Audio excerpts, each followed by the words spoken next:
vocês não fazem ideia do que eu já flagrei acontecendo nos arredores do Farol da Barra às 3 da manhã. E olha, algumas coisas fizeram até o mar parecer calmo.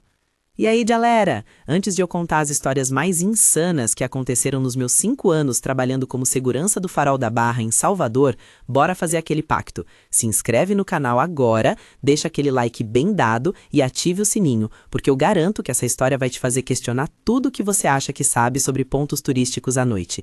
E confia em mim, depois dessa, você vai olhar para o farol de um jeito completamente diferente. Então segura aí que lá vem bomba.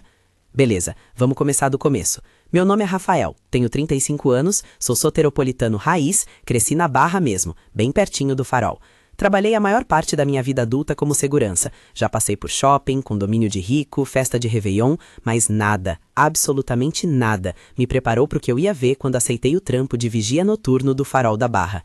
Eu achei que ia ser tranquilo, sabe? Um farol histórico, turistas de dia, paz e silêncio de noite. Que inocência minha, meu amigo. O Farol da Barra é um cartão postal de Salvador, todo mundo conhece. De dia é lindo, cheio de gente tirando foto, vendedor ambulante, família fazendo piquenique, aquela vibe boa. Mas de noite? De noite é outro universo. É tipo se o farol tivesse uma personalidade secreta, uma vida paralela que só quem trabalha ali conhece. E eu, como o guarda da madrugada, virei testemunha de tudo. Tudo mesmo.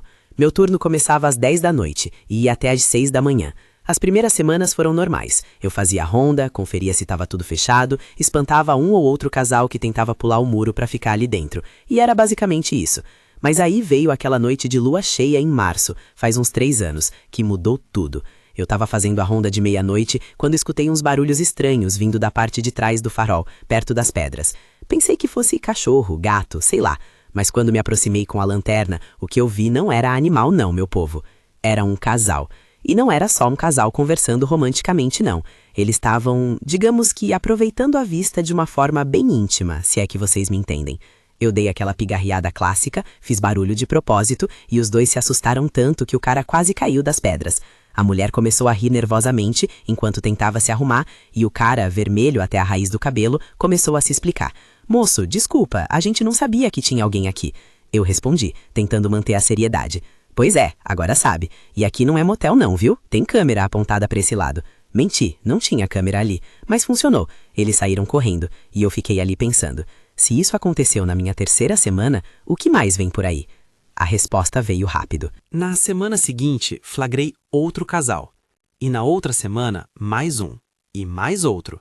Era tipo uma epidemia de pombinhos apaixonados que achavam que o Farol da Barra era o lugar mais romântico do mundo para consumar o amor deles. E olha, eu entendo a lógica. O lugar é lindo, tem o som do mar, a brisa, a vista. Mas, gente, tem hotel na esquina. Mas enfim, eu comecei a entender que esse era parte do trabalho. E espantar casais aventureiros virou rotina.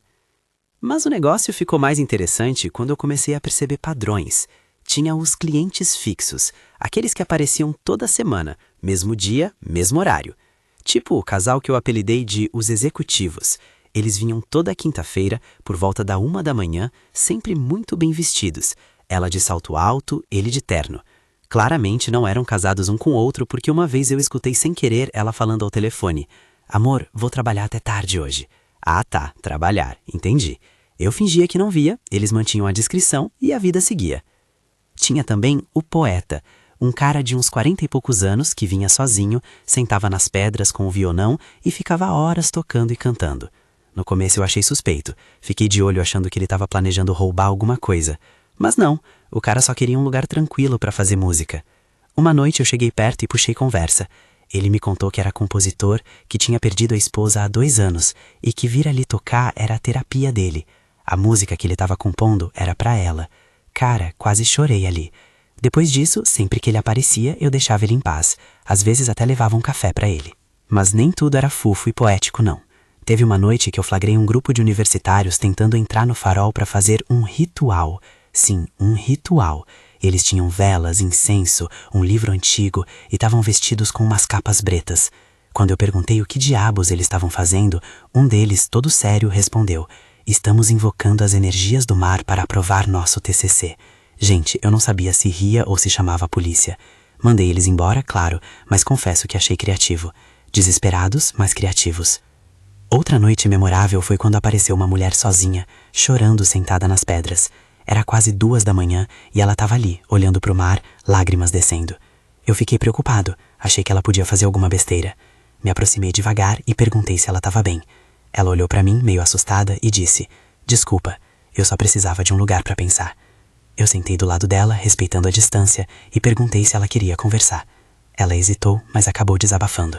Tinha acabado de descobrir que o marido estava traindo ela, com a melhor amiga dela, há mais de 1 ano. Ela estava destruída, sem saber o que fazer. A gente ficou conversando por quase 1 hora. Eu não sou psicólogo, mas tentei dar aquele apoio moral básico, sabe? Falei que ela merecia coisa melhor, que a vida ia dar a volta por cima. Aquelas coisas que a gente fala, mas que às vezes ajudam. Quando ela foi embora, ela me agradeceu e disse que eu tinha salvado a noite dela.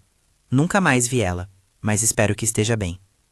Mas voltando às histórias mais picantes, teve uma que superou todas. Foi numa sexta-feira de verão, final de janeiro, aquele calor infernal.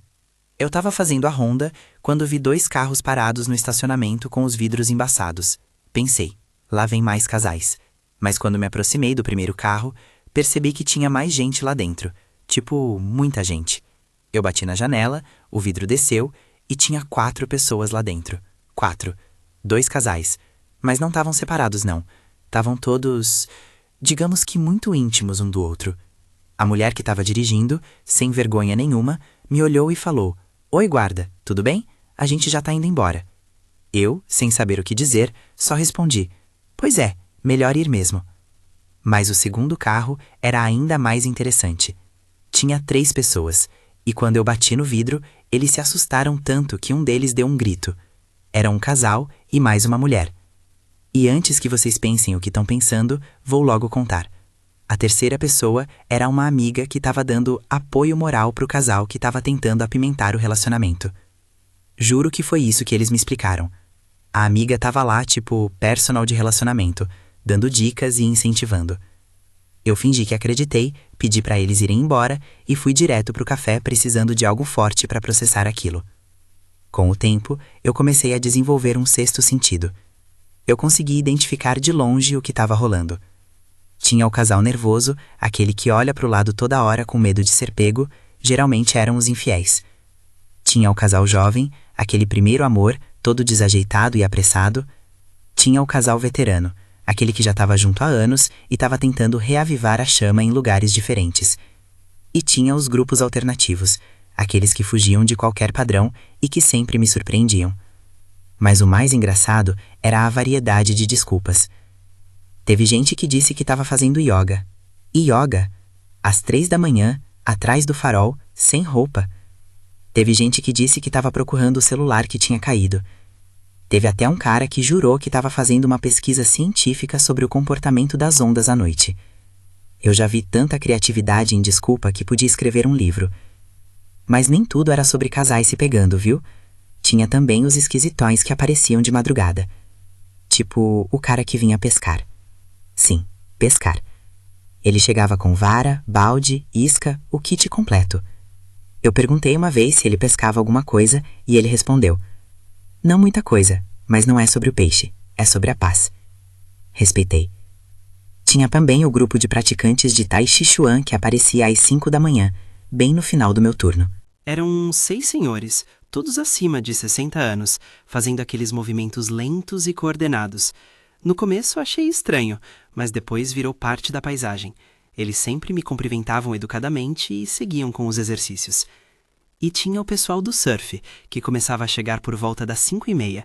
Esses eram tranquilos, sempre respeitosos, só queriam pegar as primeiras ondas do dia. Alguns viraram meus amigos, inclusive. A gente conversava sobre a noite, eles me contavam sobre as ondas e era uma troca legal. Mas voltando às histórias mais tensas, teve uma noite que apareceu um cara suspeito de verdade. Era umas 3 da manhã e ele estava andando em círculos ao redor do farol, olhando para as janelas, testando as portas. Eu acionei a polícia na hora e fui abordar ele. Quando me aproximei, ele se virou assustado e colocou as mãos para cima.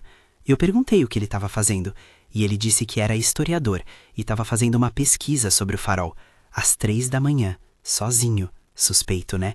A polícia chegou, checou os documentos dele e, pasmem, ele era historiador mesmo.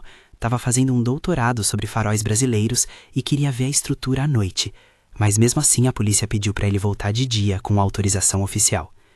Teve também a noite que flagrei um pessoal fazendo um ensaio fotográfico erótico. Sim, fotográfico. Eles tinham câmera profissional, luzes, refletores e uma modelo usando muito pouca roupa. Quando eu cheguei, o fotógrafo tentou me explicar que era arte, que era para um projeto universitário, mas eu não estava nem aí. Mandei eles pararem na hora e irem embora.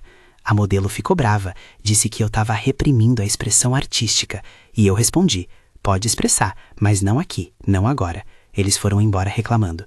Mas a história que mais me marcou, e que também tem aquele toque de humor negro, foi quando apareceu um cara completamente bêbado, cambaleando, querendo subir no farol. Ele estava gritando que era o rei dos mares e que precisava acender a luz do farol para guiar os navios.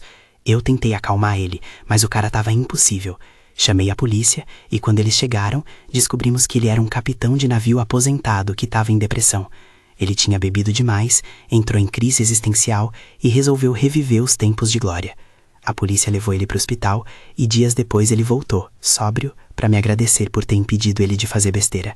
A gente conversou e ele me contou toda a história de vida dele. Foi emocionante.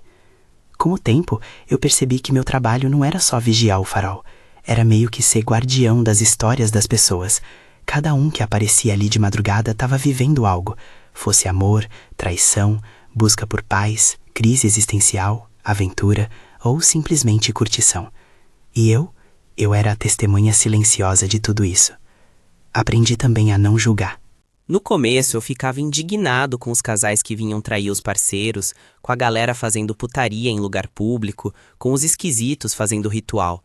Mas com o tempo entendi que cada um tem suas razões, seus dramas, suas buscas. Não é minha função julgar, é minha função manter o lugar seguro e preservado. Hoje, depois de 5 anos nesse trampo, eu posso dizer que vi praticamente tudo. Já flagrei desde simples casais se beijando até situações que eu jurava que só existiam em filme. Já vi gente fazendo pedido de casamento às 4 da manhã, já vi gente terminando o relacionamento às 5, já vi gente tendo crise existencial, já vi gente simplesmente querendo paz. O Farol da Barra é muito mais que um ponto turístico. É tipo um confessionário a céu aberto, um refúgio para quem precisa viver algo intenso longe dos olhares da cidade. E sabe o que é engraçado? Eu virei meio que uma lenda urbana. Tem gente que me conhece como o guarda que vê tudo. Tem casal que vem propositalmente no meu turno porque sabem que sou discreto. Tem gente que me cumprimenta na rua e fala, e aí guarda, como tá a noite lá? Com aquele sorrisinho maroto. Virei parte da cultura do lugar sem querer. Mas nem tudo é glamour, não. Tem noite que é frio, tem noite que é chuva, tem noite que eu fico sozinho por horas sem ver ninguém e o tédio bate forte. Tem noite que eu tenho que lidar com gente agressiva, bêbado querendo brigar, maloqueiro querendo roubar. É trabalho, e trabalho tem seus desafios. Agora eu quero saber de vocês. Já trabalharam em algum lugar onde viram coisas inusitadas? Já foram pegos no flagra fazendo algo que não deviam? Ou melhor, já foram aquele casal que o segurança mandou embora? Conta aqui nos comentários. Eu leio todos e adoro saber que não tô sozinho nessa de ver os absurdos da humanidade. E se você está planejando uma aventura noturna aí em Salvador, só te digo uma coisa, escolhe bem o lugar, porque segurança tá sempre de olho. E antes de terminar, queria deixar uma mensagem séria no meio da zoeira. Cuidem-se, gente. O mundo de madrugada pode ser mágico, mas também pode ser perigoso. Se você vai sair para curtir, vai com responsabilidade. Escolhe lugares seguros e respeita o espaço público. E pra galera dos relacionamentos alternativos, sejam felizes. Mas sejam discretos também. Nem todo mundo precisa ver, e nem todo lugar é apropriado. Valeu, galera, por ter assistido até aqui. Se você curtiu, deixa aquele like bem dado, se inscreve no canal, compartilha com os amigos que vão achar essa história hilária. Tem muito mais história guardada aqui, e eu tô pensando em fazer uma série sobre as paradas mais loucas que eu já vi, então fica ligado. E lembra, o que acontece na Barra, o guarda vê, mas é discreto. A gente se vê no próximo vídeo. E se cuidem aí, viu?